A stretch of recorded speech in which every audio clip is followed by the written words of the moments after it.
اللہ اکبر۔ امام راضی فرماتے ہیں جب رمضان آتا ہے تو اللہ فرشتوں سے کہتا ہے ذرا یہ کھول کے دروازے دیکھو نا یہ زمین پہ کیا کر رہے ہیں۔ تم تو کہتے تھے فساد کریں گے اور یہ سارے تراویحیں پڑھ رہے ہیں۔ تم تو گویا کہتے تھے فساد کریں گے اور یہ تو دیکھو گویا رمضان کے روزے رکھ رہے ہیں، یہ تو میری یاد میں نکلے ہوئے۔ تم کچھ کہتے تھے اور دیکھو میں نے تمہیں کہا تھا نا جو میں جانتا ہوں وہ تم۔ اللہ نے پھر حضرت آدم علیہ السلام کو تمام زمانے کے علوم عطا کیے، علم سکھا لیا۔ تو فرشتوں سے کہا تم بھی ان چیزوں کے نام بتاؤ، تو وہ بتا سکے نہیں۔ اللہ نے فرمایا اب اس طرح کرو، آدم کو سجدہ کرو۔ سب نے سجدہ کیا سوائے وہ کہنے لگا یا اللہ صرف تجھے ہی کرنا ہے۔ کرنا بھی صرف اللہ کو چاہیے، پر رب کے آگے بھی جھکنا چاہیے، اور جس کے سامنے رب جھکائے نا وہاں بھی۔ اور یہ جو عاجزی ہے نا، یہ جو جھکنا ہے، یہ علم کے آگے ہے۔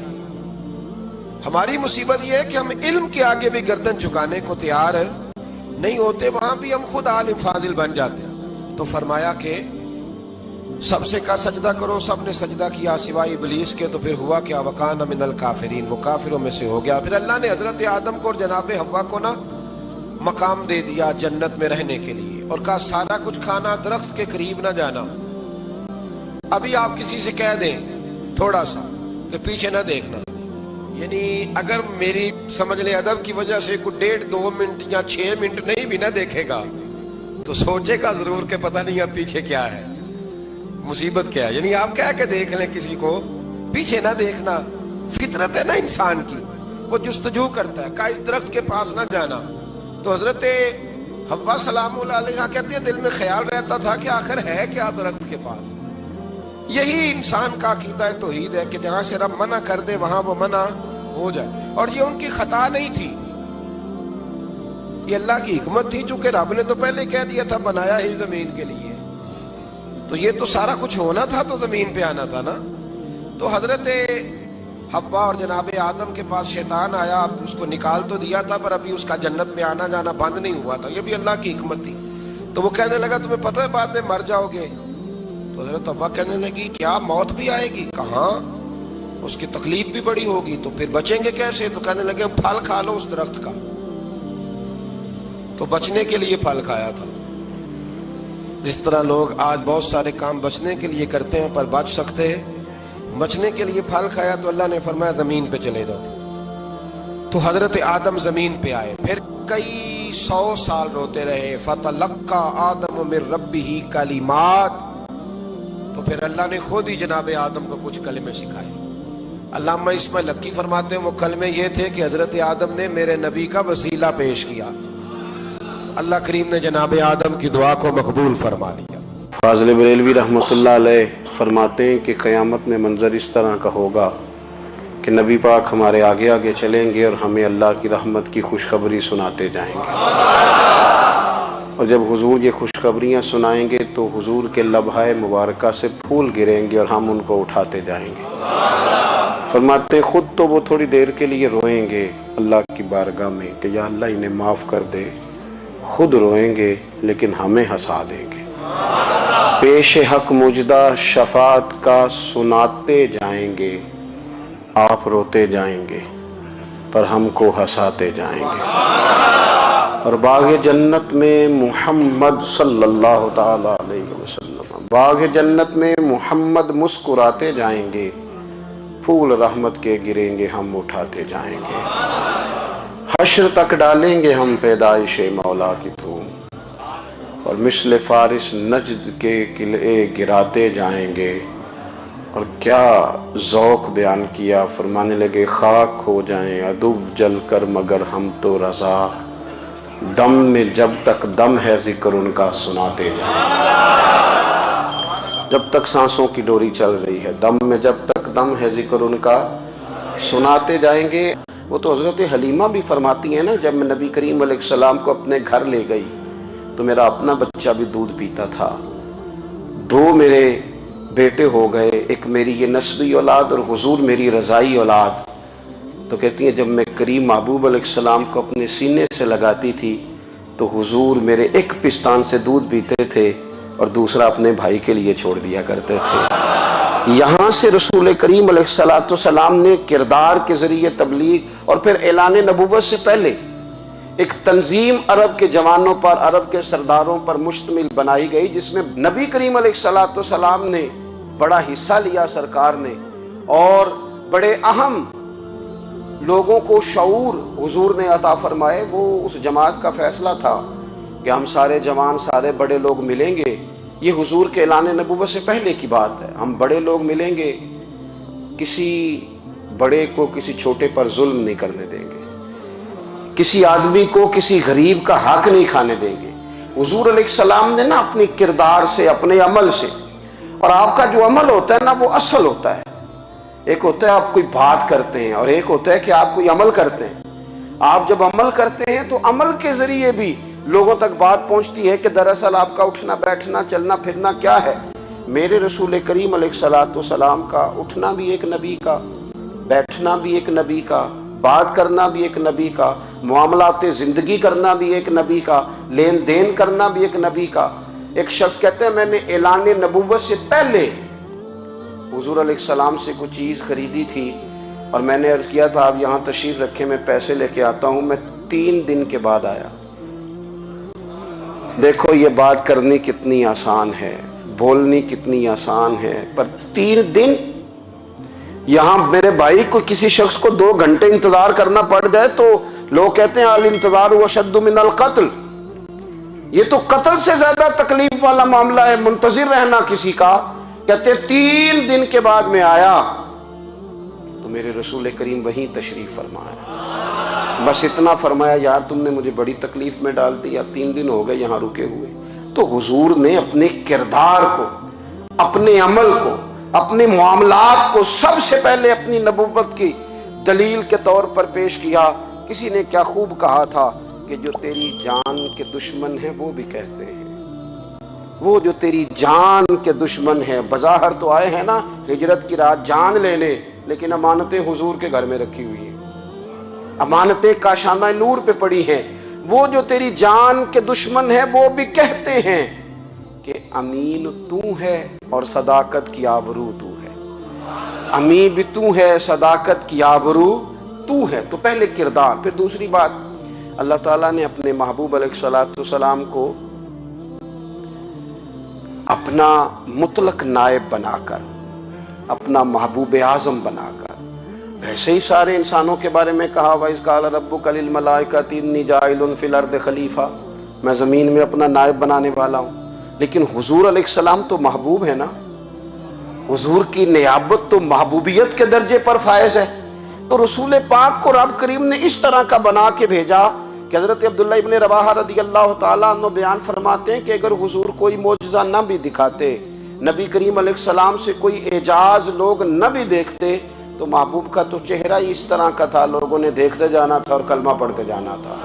لیکن باوجود اس کے میرے رسول پاک کا اعجاز یہ ہے، کمال یہ ہے کہ حضور کبھی اشارہ کر دیں تو چاند 2 ٹکڑے ہو جائے، کبھی دعا مانگ دیں تو ڈوبا ہوا سورج واپس آ جائے، کبھی محبوب گزرنے لگے تو پتھر آپ پر سلام پڑے، کبھی حضور پہاڑ پر چڑھ جائیں تو پہاڑ وجد میں آ کر جھومنے لگے، محبوب کا کبھی نماز پڑھاتے ارادہ بن جائے تو اللہ تعالیٰ قبلے کا رخ ہی تبدیل فرما دے۔ کیا خوبصورت سوچ ہے اور کیا نظریہ دیتے ہیں بریلی کے امام۔ فرماتے ہیں اجابت کا جوڑا عنایت کا صحرا دلہن بن کے نکلی دعائے محمد، اور اجابت نے جھک کر گلے سے لگایا بڑی ناز سے جب دعائے محمد۔